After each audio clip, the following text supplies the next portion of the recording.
Welcome back to Noah. Today, we're taking on some serious level 9999 steel path enemies in Warframe with the latest Yareli build up for level Kappa. Let's dive in.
Welcome back to Noah. Boom boom, Yareli takes down level cap, baby. And where is Yareli mains? They suggested that to make a video for her for level cap. You ask for it and I deliver. Now don't forget to like and subscribe, helps a lot the algorithm, much appreciated. And don't forget to let me know what you think about Yareli in the comment section below. Now, as always, before I build a weapon or Warframe, I rely on my method called the DVS. D stands for how I'll dealing damage, what elements I'll be using, what the faction I'll be fighting. V stands for how I proc 10 stack survival to make enemies vulnerable by 325% more damage to their HP. S stands for stripping enemies armor. We don't care about armor, what we care about is the damage reduction comes with armor, and by lowering that, we deal higher damage. My weapons doesn't include any ribbons, so you can save your platinum as always, and I will explain to you everything you need to know on this video, starting from shield gating, her abilities, and the build, and the helminth abilities you need. Let's go. And let's start with shield gating, and I'm sorry for this, guys, don't hate me please, alright? Covered that. Now, what is shield gating in Warframe? To understand shield gating, you need to understand what is the shield gate. The gate, the yellow part right there, is between your shield and health. In Warframe, in case this is your first time playing Warframe, not like any other game, when you receive a fatal blow, let's say 1 billion damage, okay? You don't die. You lose your shield first, and then you enter the gate phase. During the gate phase, you become invulnerable, means you are like a god mode, you don't die, nothing can kill you, alright, for a certain duration. Now you'd say, how I know what duration is it?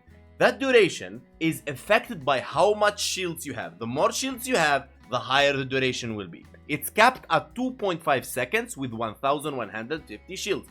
Only Hildrin capable of going for 3.5 seconds, and the teammates as well, but that's irrelevant as today's video is about Yareli. So what's shield gating? Shield gating is returning your shields every time you reach the gate. But how you know you reach the gate? The screen will shake and you become invulnerable if you look at your HP. Okay, so every time your screen shakes, you need to cast an ability that's energized with a mod. You need a mod for that or a helminth ability to return your shields. Every time screen shakes, you cast an ability to return your shield, and that's pretty much you are unkillable until you lose all your energy. Simple? Simple. Bada boom! As always, we take beginners friendly approach for Thanos, explaining them Yareli kit. Her passive is really amazing. Yareli gains 200% critical chance for secondary weapons when she has been moving for at least 1.5 seconds. So move around, you get the buff, increase of 200% critical chance. Perfect. Now, first ability, Sea Snare. You throw bubbles like so, and it will seek out enemies and expand on contact simultaneously, damaging and immobilizing the victim. Very good for CC, but if they rework it, I believe it should be chain reaction from enemy to enemy with a wider area and higher trigger time, okay? Also, it makes enemy vulnerable to more damage, and it's increasable by ability strength. The more ability strength, the more damage vulnerable enemy will be when they have the sea snares, and also affects enemies with overguard. Now, it doesn't have an augment. Muralina is like a key drive for the sea.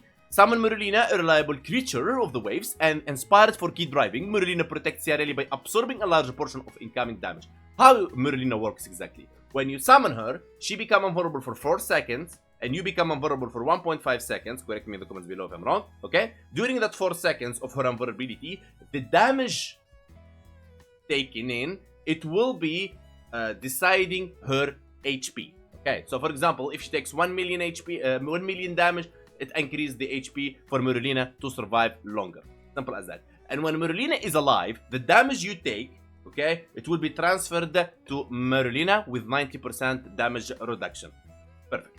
Now, it goes to augment. Loyal Merlina, simply this augment, what it does, you cannot ride the key drive Merlina anymore, but it will follow you like a companion and throw the first ability C Snare to CC enemies with a cooldown of 2 seconds.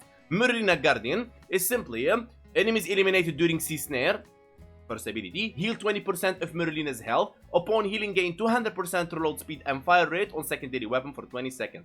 Really good, both of them, but I believe Loyal Merlina is higher level than Merlina Guardian, but you can use them both if you really want to. Aqua Blades is good from low, let's say, to the beginning of mid game, okay, in normal star shard and very low enemies at steel path, okay. This is not an end game ability. It got surging augment as well. We're gonna talk about it in a second. What it does, they're gonna be spinning around you, proccing slash and so on. With this augment, when the ability in use or cooldown to throw one blades gain 10% damage with when any Aqua Blade hits an enemy, no cost to throw with Merlina. So when you are in Merlina, on top of Merlina, the key drive, okay, and cast the Aqua Blades, it's like free of energy. Riptide, the second best ability on her kit after the C Snare. Drag enemies into crushing maelstrom and then blow them away in a watery burst. Each enemy trapped in the vortex increases the burst damage. You can tap or hold to detonate it. And it's a really amazing ability for CC, but I really hope the E rework it, like to keep absorbing enemies and like throw bubbles. And I hope the cold stacks goes really fast on Merlina kit, so actually you like freeze the enemies. She needs a lot of CC on enemies, really, because she's very squishy. Honestly, even like Merlina makes you invulnerable for 1.5 seconds, you can spam that, but no, she needs survivability. She needs more survivability. Now, the helmet ability you want to replace is Aqua Blades. Best option in here. What helmet ability? I would suggest Silence from Banshee. I would suggest Pillage if you're going for shield tanking. I would suggest Terrify from Necros to armor strip and Terrify in nearby enemies. I would suggest, for example, Eclipse if you're going for shield as well, to the damage reduction affect your shield as well, and then you can boost your damage as well with Eclipse. I can suggest Roar if you want to go like a multiplicative more damage against the factions that you're going to fight against, and increase your damage overall even with your abilities, but you're not gonna rely on abilities to kill anyway. You can go for Zata Whisper. I don't highly recommend it, but you can do that. Resonator, really good to CC nearby enemies, but your main issue here is Overguard, so Silence is the way to go. Quiver and Evade, both are invisibilities. Evade require headshots. That's totally up to your aim if you are Shroud or Ninja. Anyway, so it's a decision you need to make. If you feel so lazy and you're so worried about Yareli survivability, go Quiver and case closed. You're gonna be fine. There is no issue down there. With some shield gating, brief respite, you're good to go. But today's video, we're gonna be using Nourish to proc viral on enemies. That's the V, and we get the energy. And that's pretty much it. Let's get to the build.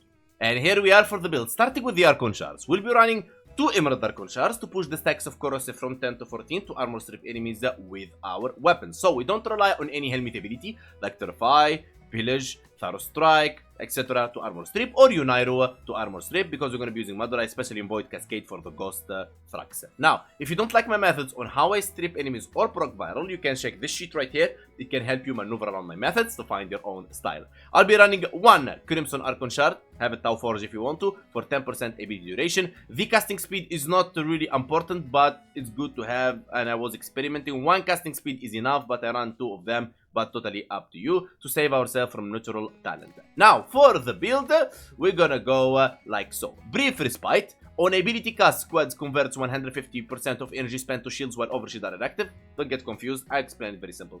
The abilities you use, they consume energy, right? The energy that's consumed will be converted to shields. So every time you shield gate, screen shakes, in case you watched that part, you didn't skip directly to the build, okay? When screen shakes, cast any ability, Brief Respite will do the magic, gives you back your shield. Easy as that. As long as you have energy, you are unkillable. Premature Footed to resist knockdown. Getting knocked down on Yareli is really not good. Unless you are on top of Merlina, that's a different story. You don't need Premature Footed. Alright. Now, if you don't have Premature Footed, which most Thanos are, and I highly recommend DE, please, if you're watching this video, put Premature Footed on Barocketeer, let Thano have fun. Now, if you don't have it, first thing you want to do is you can use Handspring.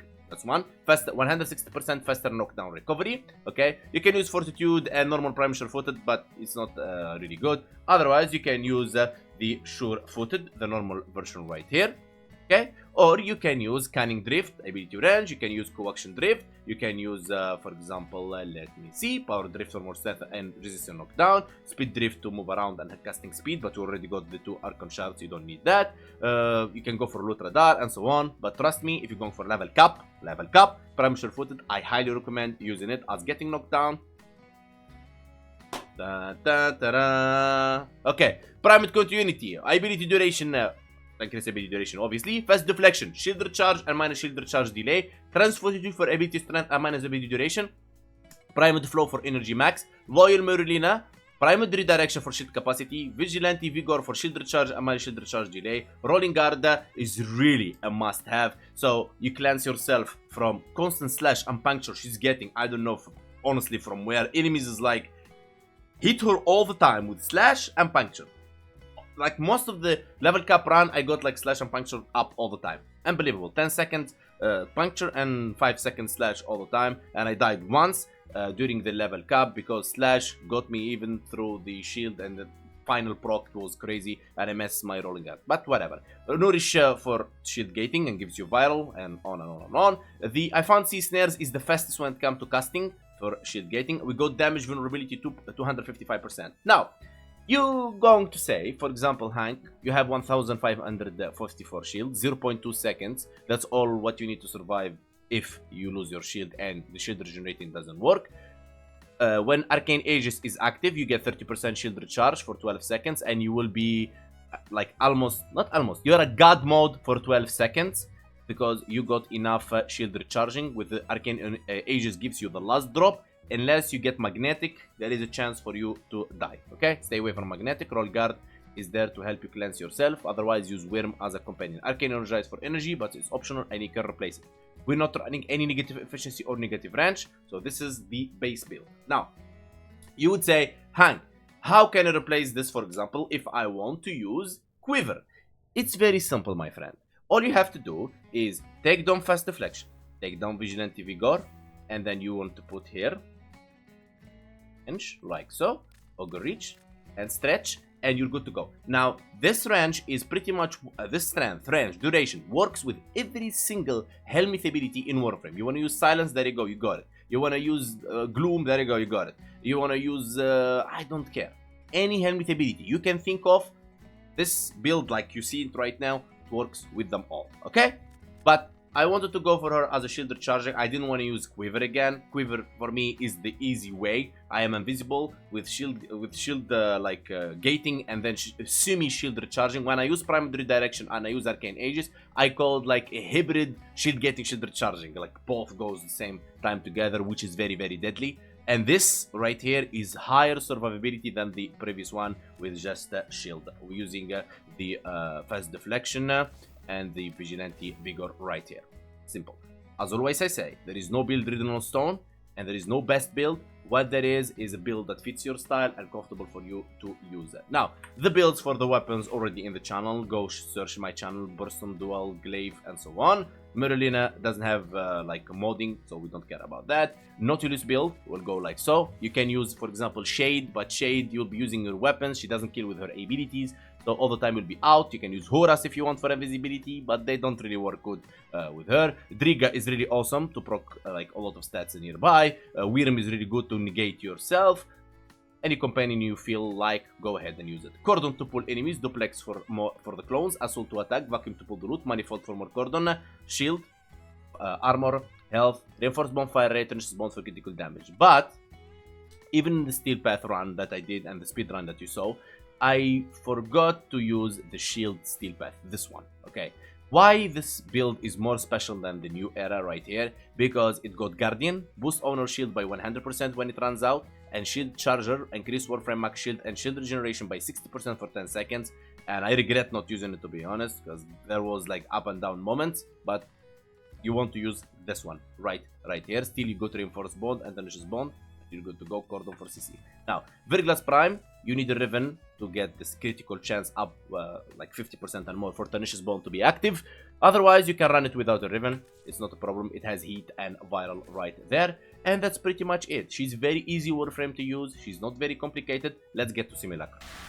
And here we are in Simulacrum. Now, first ability, as I said, it will affect even enemies with Overguard, alright? But they will not get the CC until the Overguard is out, like so, alright? Now, you need to take down the Overguard, so the fourth ability actually put them all in, alright? As you can see, this is what I talk about when it comes to the ability itself pulls in, as it has already like around 20 meter-ish range, but she needs small rework and tweaks here and there. Alright, let's summon level 225 heavy corrupted gunners. Enough from the Eximos. Here we go, let's pause them up. Alright, so Merlina, when you cast her up, boom. Now she has like 11,625 and she's casting the first ability, but when the enemies are released, she will receive damage and she will have a higher HP, but it's irrelevant as level cap will almost one-shot her every single time. Now, when you cast Merlina, you will become invulnerable for 1.5 seconds and she will become invulnerable for 4 seconds and she collects the incoming damage as HP after all. The third ability will be running around and give you slash and so on. You replace it with Nourish. Fourth ability will gather enemies in. Alright, and the first ability will make enemies more vulnerable, and as you can see with my latest dual toxicus build, we're doing really crazy. Of course, you can use her kompressa if you really want to. Right, I just forgot to use it in speedrun, but whatever. Let's summon some enemies. And kompressa build in the channel as well. Don't worry not. Everything you see is used. Everything you see me using is already in the channel. As you can see, the red crits right there. We move around for the 200% critical chance right here. Right? Go. Boom, boom, boom. Here's that. It works really good kompressa with secondary innervate. As you can see, the red crits and orange crits, tier 2 and tier 3. Really good good stuff. So yeah, that's Merlina. And she's very easy to use, to be honest, and with a very big chunk of booty right there. In the end, my conclusion, if you're looking for a frame to survive, she's not the Warframe for you. There's tons out there. But she's very challenging and very nice and very unique, her kit, to be honest. Okay.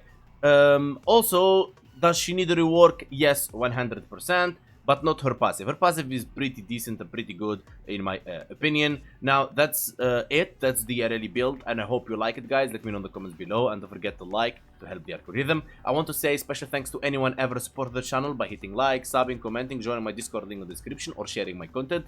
Special thanks to all of members, Yareli Main, Broken Shot, Yahya Ben Zaid, Banana Man, Julian, Gugobot, Jigubot, and Alex, special VIP, the voiceless one too, and Disputed Donator Free Hate, and Donations Free Hate, Kali Rek for all free, Victor, Mr. V, Mika Wes, Yareli Main, Hamza, Black Magic, Banana Man, Milan, Illinois, and Noob Master. Big love to you all, and thank you so much, guys, for watching, and see you next time.